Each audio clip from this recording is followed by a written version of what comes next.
At eto na naman tayo sa ating printing channel at araw-araw sobrang daming nagme-message sa akin, siguro mga 4 or 5 yung nagme-message sa akin na nakaka-discover na sobrang mahal talaga ng printer dun sa kabilang, alam na natin kung sino yung tinutukoy natin, no? Pero wag na natin siyang banggitin pa. At eto nga, ipapakita ko sa inyo yung isa sa mga nag-message, isa sa mga natauhan na mga subscribers. Welcome to my YouTube channel. Sabi niya dito, "Good day sir, napanood ko yung printing materials part 2 mo, yung isa sa mga videos ko. Same printer, 5290, package worth 22,700."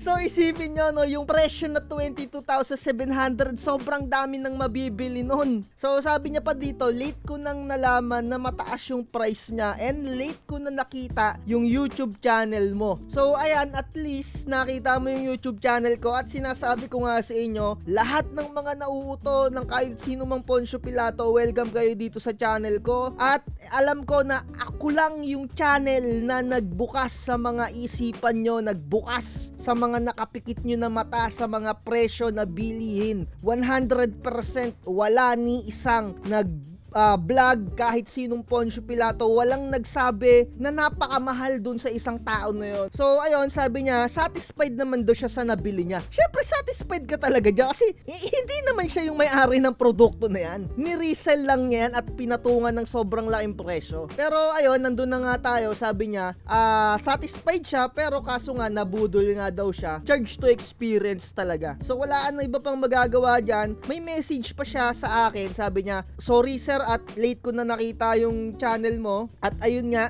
sabi niya, double the grind na nga lang talaga para mabawi niya yung kanyang puhunan. Ayun yung sinasabi ko sa inyo palagi, umpisa pa lang lugi ka na. Pero di bale, no, at least na laman mo na yung tunay na presyo at hindi ka na mauuto pa. So mag-move forward na tayo sa ating content ngayong araw na to. Medyo tinatamad ako mag-vlog pero kahit papano gagawa tayo ng content ngayon. Shoutout muna natin si Don Pobre, isa sa mga nag-comment sa atin dito. Sabi niya, Cameo for users din daw siya and sobrang solid din daw talaga. Lalo na sa mga small details, napakapulidong tumabas. Nag-comment siya sa akin dito sa videos natin na may title, "Bakit Cameo for ang pinili kong platter cutter?" Sobrang taas na rin ang views nito. Panoorin nyo to.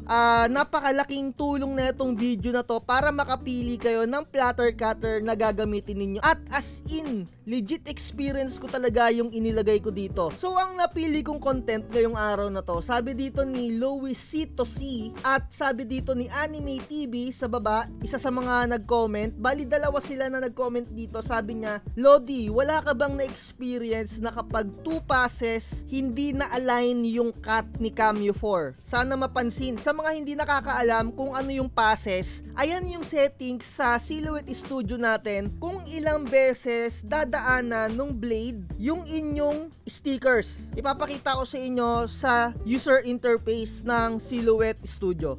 At nandito na nga tayo sa user interface ng Silhouette Studio natin. So yung passes, eto yung numbers or yung bilang kung ilan beses dadaanan nung inyong mga blade yung ikakat. For example, etong kulay dilaw na to, nakikita nyo naman dyan yung registration na line na yan. Kung 1 pass lang yung ilalagay nyo dito sa settings na to, isang beses lang niya to iikutan. So kung dinadagdagan mo to 2 beses, 2 beses niya yan iikutan. Kung 3 or 4 and so on and so on. Hindi ko lang alam kung ilan yung pinaka-max niya. Ayan, hanggang 10 pala. So siguro wala namang nagre-register dito ng hanggang 10. So usually dito, mga settings dito, 1 or 2 or 3 lang. Ganyan, 'di ba? So ibig sabihin niya pag 3 beses niyang iikutan 'yan. And then ang tanong sa atin nung isa sa mga subscribers natin, hindi lang pala sila isa, marami sila. Parang meron na silang 6 na nagtatanong sa akin neto, kaya ginawan ko na lang content. Sabi nila kapag nag-2 pass na, ibig sabihin 2 nga umikot, hindi na nagpapantay yung pangalawang ikot. So nagkakaroon ng another line. Yung isa namang nagtanong, sabi niya sa unang cut,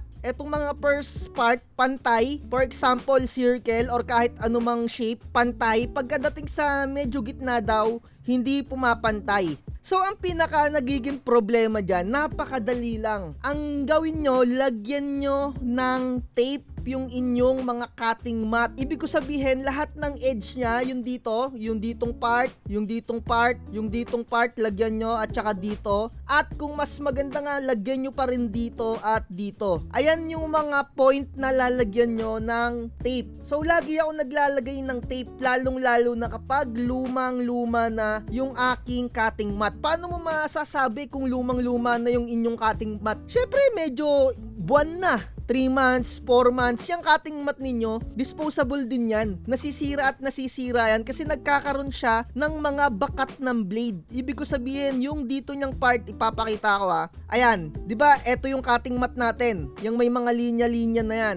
Every time na nagkakat ka sa inyong mga cutting mat, nagkakaroon yan ng mga guhit-guhit. Kumbaga yung mga damage sa cutting mat. Syempre yung blade na to, halimbawa etong auto blade or kahit anong blade yung gamit nyo, bumabaon yan, gumuguhit yan sa inyong mga cutting mat, di ba? Kapag lumang-luma na yung cutting mat ninyo at hindi na siya madikit, lagyan nyo ng, at isa pa sa mga nagiging dahilan kung bakit sa pinakagitna or bandang dulo hindi pumapantay, ay kagaya nga nito, no, may mga damage na yung inyong mga cutting mat. Halimbawa, nag-circle ng cut, ganyan. So baguhan natin ng kulay blue. So yung kulay blue na yan, dadaanan yan ng inyong blade. Kahit anumang blade yung gamit ninyo. Once na etong point na to, etong pinaka-tip na to, etong pinaka may damage, once na tumama yan yung blade dito, minsan nadi-disalign. Kumbaga, para bang natatapilok yung inyong mga blade, no? Kasi lagi ko rin na-experience yan kapag ka yung cutting mat ko ay talagang kawawang-kawawa na. Usually yung cutting mat ko tumatagal to 3 to 4 months tapos pinapalitan ko na. Kasi syempre lagi ako may gawa na sticker. Hindi yan immortal. Lagi kayo dapat bumili niyan. At sinasabi ko sa inyo, kung gumagamit kayo ng original cutting mat, siguraduhin nyo na yung pagpipresyo ninyo ng sticker ay hindi kayo babaratin. Dahil luging-lugi kayo kung original cutting mat yung gagamitin nyo, tapos sobrang baba ng inyong presyo ng mga sticker. Kasi biruin nyo, yung original cutting mat ay 1,000. So ako ang ginagamit ko, yung alternative na, yung third party. So ilalagay ko na lang sa description kung gusto nyong bumili nun. So sana nakukuha nyo yung logic. Ulitin natin, halimbawa itong circle na kulay blue na to, dadaanan yan ng blade. Parang bisikleta or kahit parang tao, natatapilok yan kapag merong lubak. Hindi naman perfecto yung machine na yan no? Na porket machine yan, perfecto yan. Kapag ka dumaan ng lubak yan, tatalbog yan, tatabingi yan. Parang mga trend, kapag may mga bato-bato, minsan tumatabingi, minsan nadidiskarel, di ba? So ganun din yung possible na nangyayari at ganun talaga yung nangyayari sa mga blade ninyo habang nagkakat yan. At lalong-lalo na kung hindi madikit yung inyong cutting mat, laging prone yan sa pagkat na hindi pantay ng circle or kahit anong shape bandang gitna or bandang dulo. Na-experience ko yan mga tropa. Kaya kung nakikita nyo na sobrang dami ng damage ng inyong cutting mat, palitan nyo na. Kasi 100 lang naman yung replacement kesa kung bibili ka ng napakamahal na original, diba? Kung sobrang dami mong pera at talagang sobrang ganda ng bigayan mo ng presyo, diba? Edi original cutting mat yung gamitin mo. 2 years ko nang ginagamit yung alternative na cutting mat. Halos araw-araw may mga kinakat ako dyan. At wala namang naging masamang epekto yung paggamit ko ng alternative na cutting mat. Although, syempre may experience mo na medyo nagkakalawang kasi nga nilalagyan ko dito ng tape. Yung dito, etong part, nilalagyan ko ng tape yan. So, yung adhesive ng tape, tumatama dun sa parang plastic ng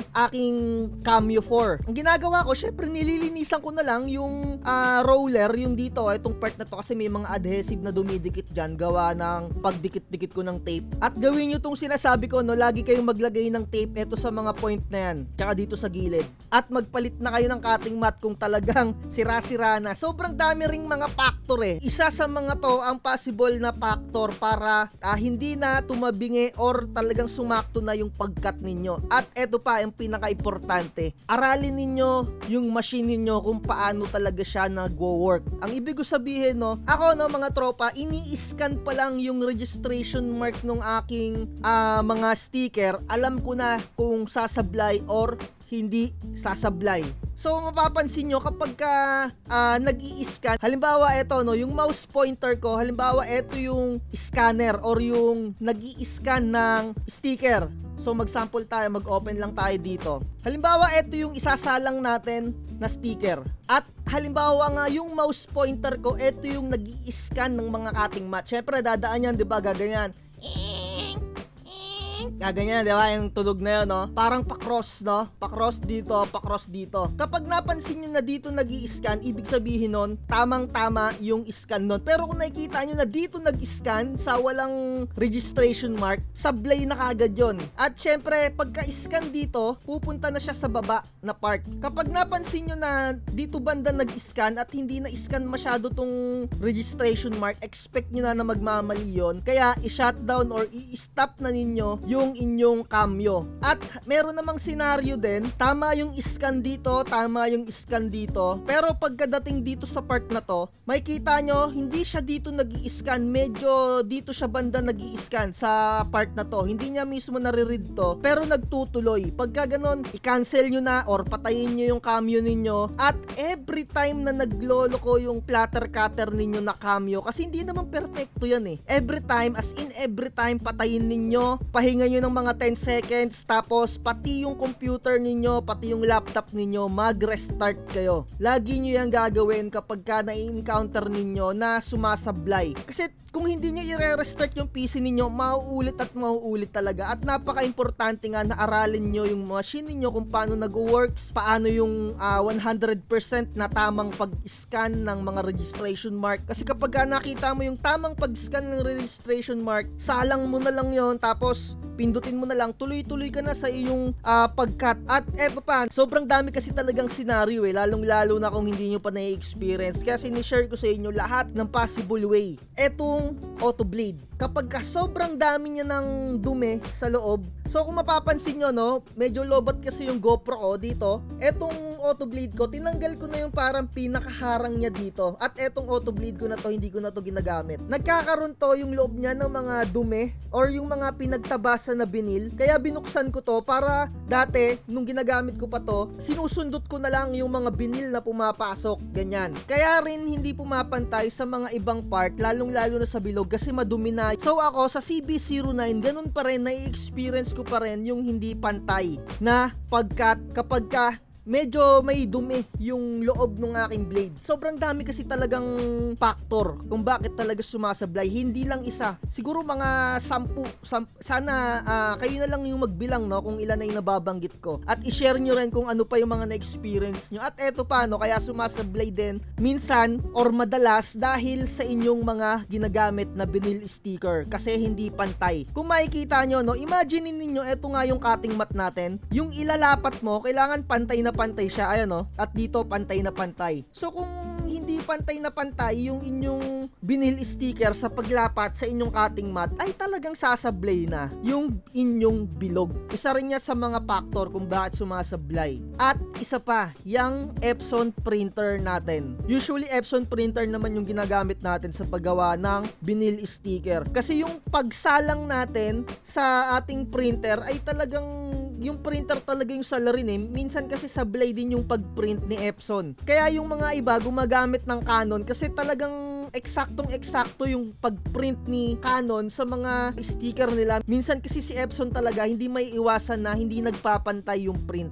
Isa yun sa mga factor kung bakit din sumasablay mga tropa. So kung para maisakto ninyo, siguro mag-umpisa kayo na sukatin ninyo yung inyong mga vinyl. Kung meron kayong rim cutter, ipantay nyo, no? Kasi minsan mataas dito, mababa dito, no? Ayun yung isa sa mga factor. Pero napaka-importante din yung tama na paglalapat ng inyong vinyl sa inyong mga cutting mat. So kung hindi naman pantay yung pagprint nga ng Epson printer ninyo, kayo na yung mag-adjust sa paglapat dito. Halimbawa mataas yung kanan dito. So syempre medyo i-slant mo ng konti para magpantay ng kahit papano dito at malesen yung hindi niya pagpantay ng cut ng bilog or kahit anumang mga shape. So sana enough na yon na mga experience ko para hindi na kayo mamroblema sa hindi pantay na pagkat. At eto pa pala, pahabol na lang. make sure din na yung ipiprint ninyong file ay ayun yung isi-save ninyo na file at gagamitin sa pag-cut. Kasi nangyari na sa akin to before, etong file na to, pinrint ko to. Tapos, naigalaw ko siya ng konti, na-save ko. Nung magka-cut na ako, kinabukasan, iba na yung aking file. Iba na yung na-print ko, iba na yung na-save ko na file. Ayun lang. Ako talaga usually 100% talaga accurate na yung pag-cut ko. At isa pa pala, aralin nyo rin yung pag-calibrate ng inyong mga printer. At make sure na maliwanag din sa inyong mga working area. Isa rin yan sa mga factor. Maglalagay na lang ako ng mga other videos kung paano mag-calibrate, ano yung mga iba pang mga problema. Panoorin nyo na lang yung video na yon, nasa description. 3 video yon, napaka-importante nun. Lalong-lalo na sa mga nagsisimula. Kasi yung mga experience ko doon, yun yung na-experience ko talaga dati nung nagsisimula pa lang akong maggamit ng Cameo. Pero napaka-powerful talaga na ito ni Cameo. Kahit na maliliit na detalye, kayang-kaya niya. Pero make sure na matalim yung inyong mga blade. Kasi syempre, isa rin yan sa mga factor kung bakit sumasablay. Dahil mapurol na yung blade ninyo at yung pinaka-tip or yung pinaka-talim, yung talas nung pinaka-edge niya ay naputol na. Isa rin yan sa mga factor kung bakit sumasablay yung pag-cut. Sobrang dami talaga mga tropa. Sana nakatulong tong mga nabanggit ko. Yung 3 video na sinasabi ko nasa description mga tropa. Salamat sa mga nanonood at walang sawang sumusuporta dyan. Sana makatulong talaga to. Siguro dito na natin tatapusin yung video natin para hindi na masyado humaba pa. Pero mahaba na rin eh, no? At inuulit ko, last na ulit, wag na wag magpapauto sa kahit sinong Poncio Pilato dyan na nagbibenta ng overpriced printer. Bye! Wag na wag magpapauto. Kahit buhay di ganong padala. Purchase your tracks today. Chill lang, relax, ngiti.